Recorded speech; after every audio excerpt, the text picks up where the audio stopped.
hormati para kabak, para wadir, para rekan-rekan, baik anggota Polri, PNS, dan masyarakat yang menerima penghargaan, serta seluruh peserta apel Senin yang saya cintai dan saya banggakan. Syukur Alhamdulillah hari ini kita bisa melaksanakan apel, dan sebagaimana biasa tidak lepas kita henti-hentinya kita mengucap syukur kehadirat Allah Subhanahu wa Ta'ala, Tuhan Yang Maha Esa. Saudara-saudara harus ketahui bagaimana saya melaksanakan tugas itu. Citra atau penampilan baik buruknya kita ini disebabkan dua hal. Satu, karena pelaksanaan tugas pokok kita yang tidak profesional, yang disalahgunakan wewenang yang diberikan kepada kita, atau cara komunikasi kita kepada masyarakat yang kurang baik ketika kita melaksanakan tugas pokok kita.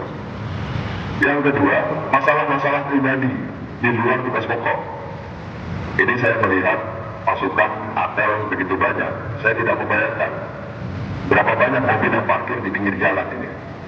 Karena itu masalah yang tidak habis-habisnya.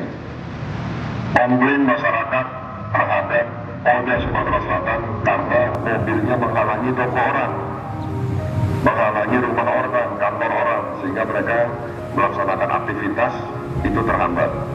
Tokonya tidak bisa dapat tamu karena di depan tokonya sudah ada mobil rekan-rekan sekalian. Jadi saya minta ada solusinya, karena memang saya menyadari rekan-rekan tinggal jauh dari kesatuan. Tapi saya minta jangan mengganggu parkir.